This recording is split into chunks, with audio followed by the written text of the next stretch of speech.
And this is my first app stream. I'm really excited to do it. So let me tell you a little bit about me, I guess, just to introduce myself. I usually write about music and weed for a bunch of different publications. And I also throw a party called Weed Rave in LA, which is exactly what it sounds like. It's a rave with a lot of weed. And basically, like during this really weird summer of the pandemic, I kind of did this crazy pivot where I decided to leave my house and just travel to protests all over the country, specifically going to autonomous zones. And I wanted to tell you guys a little bit about my journey because honestly, I don't think that many people have done anything like this during the summer. And it's been a really, really interesting sort of experience for me to think about, you know, what is the place of partying and pleasure in a political revolution. So basically this idea kind of came up when I was hanging out in Hollywood, which is where I'm usually based. And I was walking down the street one day and basically I just like suddenly got swarmed by like thousands of protesters all going to a protest in Hollywood that the rapper YG was doing with Black Lives Matter LA. And he was filming the music video of his song Fuck Donald Trump, which I'm sure most of you guys have heard. It's like been like the song of the summer. And I got caught up in this like wave of like thousands of like young people dressed in like really cute like streetwear and stuff. And literally I was like, why does this feel like Coachella? You know, like why do I feel like I'm at a music festival? And then the second thought that came up was, why does this question feel taboo? Why do I feel like I'm not allowed to think this? So anyway, that protest ended up being super lit, like 100,000 people pulled up, and YG filmed the music video for his song, which if you go on YouTube, like watch it and see, like the protest was incredible, it's beautiful. But literally, like as soon as videos started hitting social media, everyone on Twitter and like whatever, all kinds of platforms were just getting so mad at this protest because a lot of celebrities were pulling up, like Vanessa Hudgens showed up in like a Gucci mask, all these influencers were there, like, you know, taking selfies with like Black Lives Matter signs, and like there were all these like ravers like hula hooping like they were at Burning Man or something. And I think a lot of people were really pissed off that, you know, people weren't seeming to take the protest seriously. And the main criticism that I saw all over Twitter was, this is not Coachella, which was funny, right? Because that's exactly what like my thought was even before all of this went down. I was like, this feels like Coachella. So, you know, I totally understand why people were upset that, you know, that protests didn't have the right tone to befit like a movement that is, you know, about Black death. Like it is a movement based on like a horrific police killing of another Black person. Of course, it needs to be taken seriously. But at the same time, I still sensed that something deeper was going on here that was making this protest feel like a carnival, feel like a party. I mean, obviously the pandemic is a huge part of it. You know, everyone's been sitting at home just like doing fuck all for like, you know, weeks or months at that point. This was in early June. So yeah, lockdown started in March was major. Yeah, everyone had been locked down for like 4 months. And so this was like the first weekend that people were kind of getting to get out of their house for the first time in a long time. It was also like high school graduation weekend, so that's why there were so many kids just like super excited and looking for a place to party. And because all of the like music festivals, like Coachella was, every single music festival has been canceled this summer. Every single party has been canceled. There are no nightclubs open. All of the traditional avenues to like party have been shut down. And so protests have become like the default party spaces for that, you know, pressure valve basically for people to blow off steam and to like release all of this intense pressure and suffering that we've been under. So, you know, I definitely felt like that was one of several mitigating factors that was making this protest feel so lit. And as a raver, as someone who's just spent so much of my life going to parties and at clubs, like I resist the narrative that partying is immoral, that it has no social purpose, that it's like something to be frowned upon necessarily as like something dumb and hedonistic. I think that, of course, that is a big part of it. Like escapism has always been a part of like party culture, but I still think that that energetic catharsis has a really important social function. And because, as I said before, like parties shut down, protests have taken the place of this really important social function.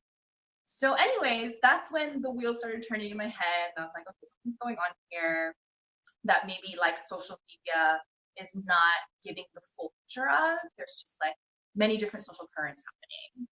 And then shortly after that, there was this autonomous zone that popped up in Seattle. And an autonomous zone is basically an occupied protest where in Seattle, all of these protesters fighting with cops for like weeks, getting pepper sprayed, tear gas, like beaten up, shot with rubber bullets, like everything.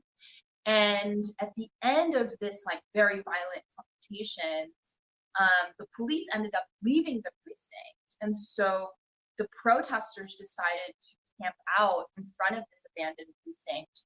And they set up barricades and they came up with a list of demands and they declared it an autonomous zone where cops were not allowed to come in. And so it was basically like an experiment, a social experiment of what is life like when you don't have cops. And I was super intrigued with this idea because autonomous zones as a theory has always been floating around rave culture. Like that's how I first heard about them. Raves are autonomous zones. They are spaces that are outside of the usual parameters of social expectations and behaviors. And they are spaces for people to sort of envision a new kind of utopian reality, whether it's through doing drugs or whatever. So I was like, oh, wow, like this is a real autonomous zone. Like it's not just a rave, it's like an actual functioning permanent space. So I was like, I'm so curious what it's like. And I had a friend who is a journalist for the Washington Post, and he lived he still lives there. Like he lives like 5 blocks from the autonomous zone. So we started chatting, and I was like, yo, Greg, like what's going on with the Seattle Autonomous Zone? And he was like, it's lit, it's crazy. Like, it's just like thousands of people coming here every day and like having like conversations and like concerts. And it was just a really, really beautiful and inspiring vibe. And he was like, you have to come here. And so I was like making my plans to come, but I'm like broke. So I was like, I don't know if I can afford a flight, blah, blah. It basically took me a while to get there. And by the time I got there, it was like a completely different place. It was like really like dark and dangerous. Basically, like what ended up happening was there were a series of shootings that happened, all usually taking place at night. Usually when people were like honestly partying, people were fucked up, and like the space had become the de facto nightlife hangout because every other club in Seattle was shut down. So everyone would just come here to like hang out and party. And there were several shootings that may or may not have been related to gang violence. And so by the time I got there, basically parties were over. And it was very, very sort of like gnarly and volatile. And I immediately started thinking about this line of inquiry of like pleasure and partying and political revolution. And it was really interesting because a lot of the organizers of this autonomous zone, which is called CHOP, were walking around the space actively telling people not to drink, not to do drugs, because we wanted the space, this political revolution, to be taken seriously. They were like, everyone keeps getting fucked up and getting into fights, and it's not working.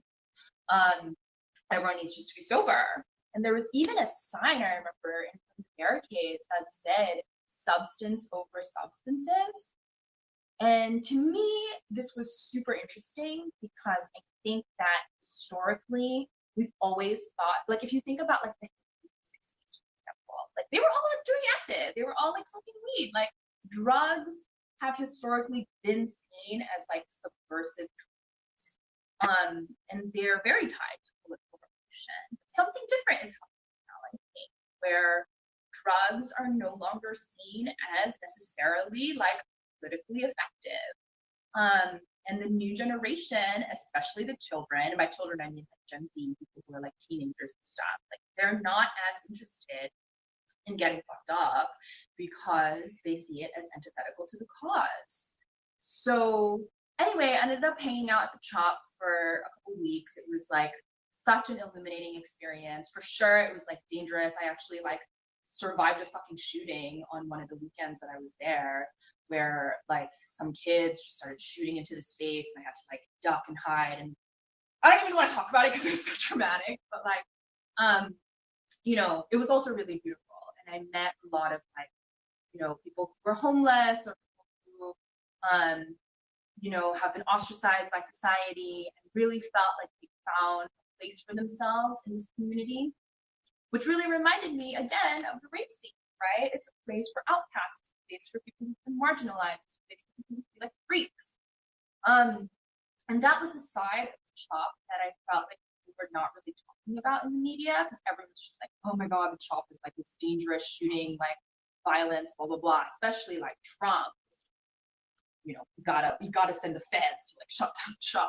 But I was like, yeah, I understand it's not like the safest place, but it's also like a beautiful vision of a radical vision of like what can society look and feel like when we don't have cops and when people are allowed to release their trauma without living in fear of being arrested.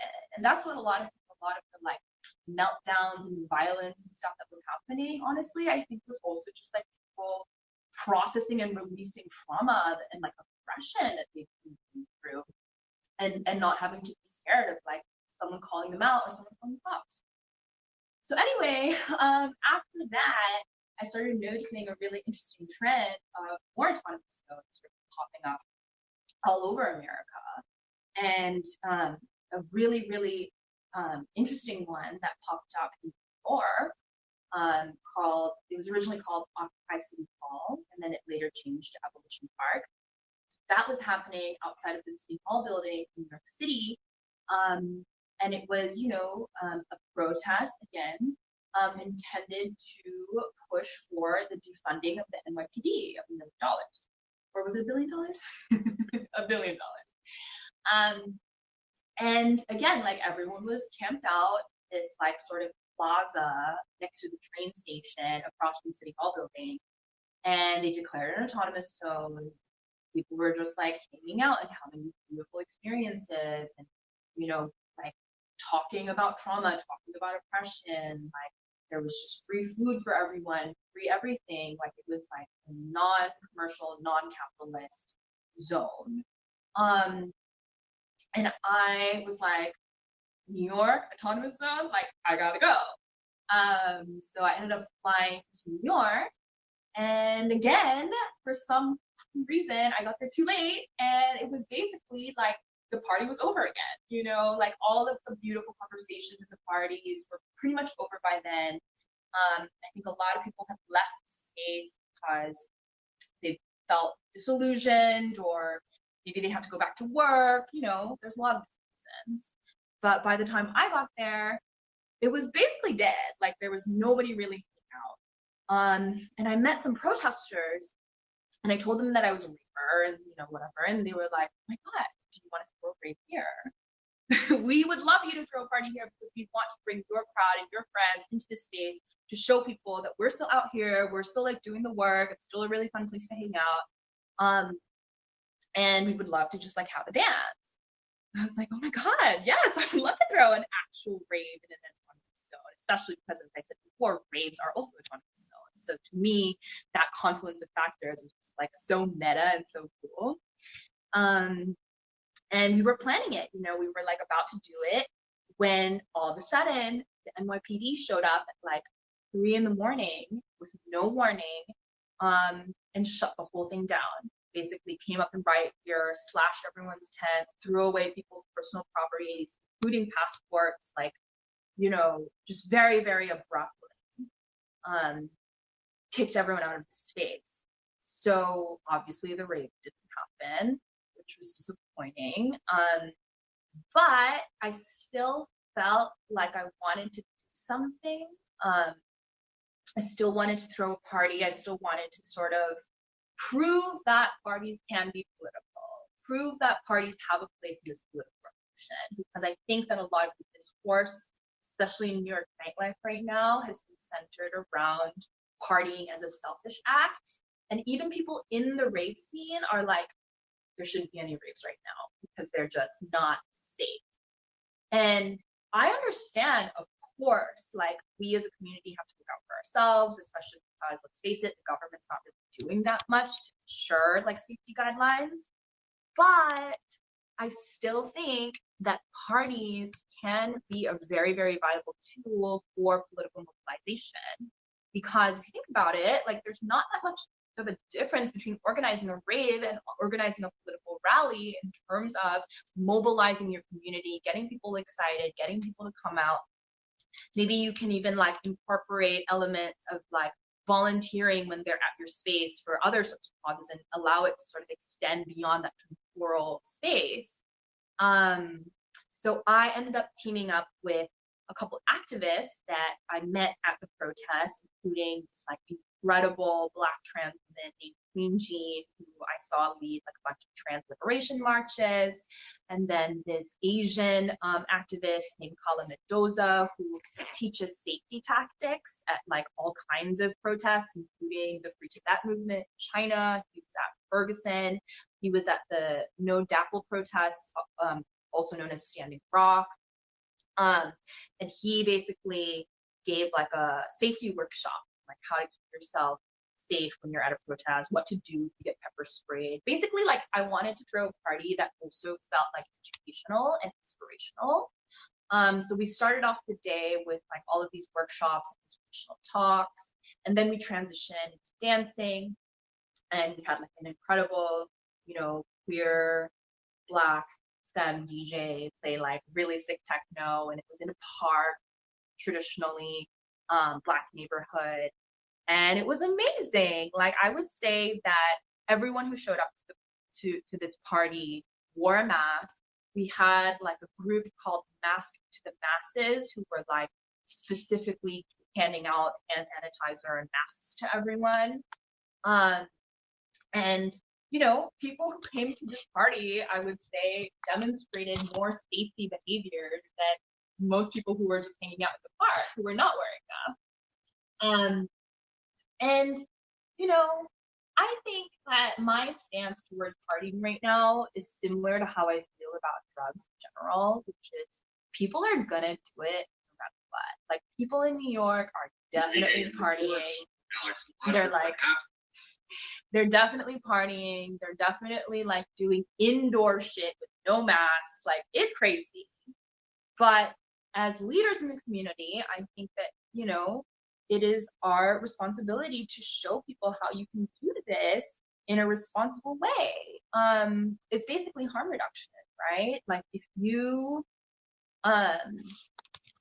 create a system where people can learn this new behavior of interacting outside, of course, wearing masks, not getting so fucked up that you forget yourself and mask slips off, start getting messy. You know, I definitely like really harped on the importance of trying to be sober at this party, which is also a very different modality than the pre-pandemic rave culture. But to me, like, sobriety is a political praxis. It's a stance to want to remain like clear-eyed and in this sort of present state. And I don't think that you need to be fucked up to rave, because to me, raving and dancing and having this sort of ecstatic like dancing moment, it is a form of spirituality. It is a form of healing and therapy. So the party was really beautiful. I was really, really happy to like collaborate with so many amazing people, both within the rave scene and in the protest scene. And from there, trying to think what happened next. Yeah, so from there was another autonomous zone that I heard about. This one was in Philadelphia. And the Philadelphia one is actually really interesting because it is a holism movement. So they are occupying a stretch of land outside of the biggest Whole Foods in the city. And they're basically demanding housing. That's the autonomous zone space one. So in a couple minutes, actually, once the stream ends, I'm planning to go to Philly because the city is planning an eviction. And I think the eviction is happening tomorrow morning. So I'm going to go there with a bunch of people from the New York Autonomous Zone. We're going to pull up, we're going to camp out, and maybe do some streams, who knows? Maybe do some partying too, I don't know. But yeah, that is kind of where I think my journey has taken me so far. And who knows where I'll end up next, but I hope that you found this to be pretty interesting so far. Can you answer some quick questions? Yeah. Hung 1039 is asking, are those pants for raving? I haven't seen those pants since high school. Oh, yes, these are trip pants, which if you're a raver, you know is like, like rave apparel line. They're great because they have a lot of pockets, which means that I can carry all of my live streaming gear in them as well. So they are both for partying and for live streaming and for protesting. Very versatile.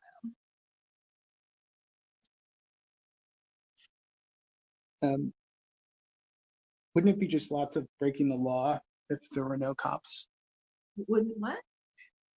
The same streamer, Hung 1039, is asking about if there were, what are your thoughts on if police didn't exist at all, if they were completely defunded?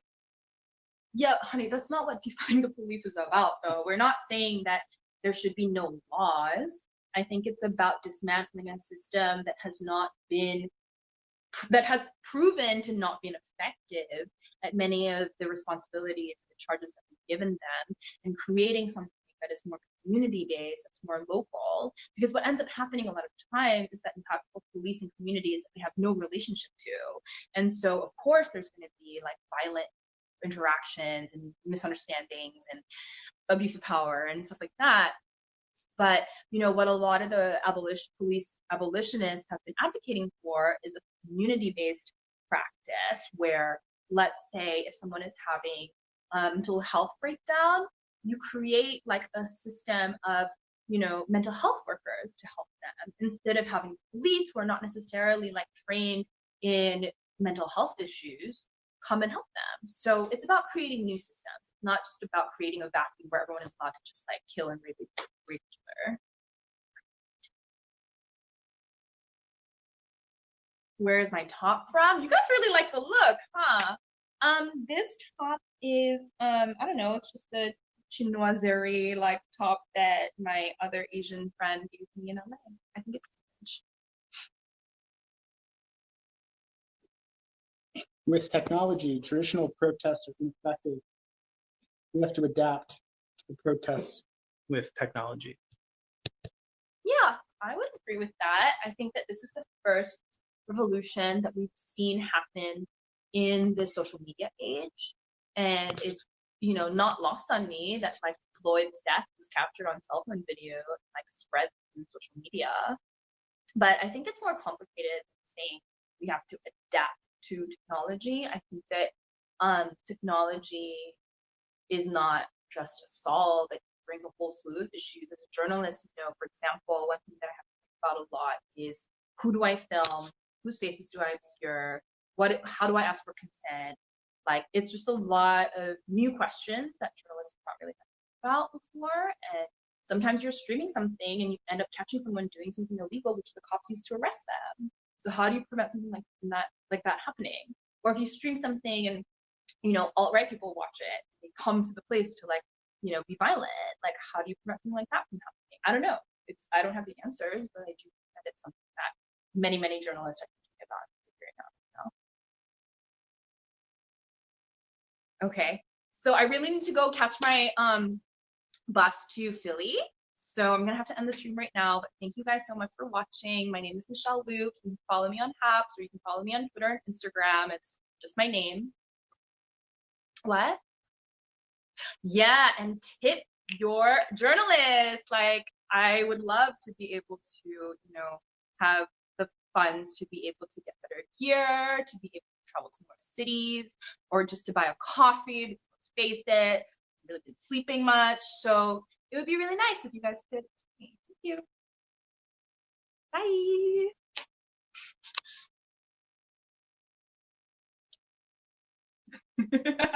Bye.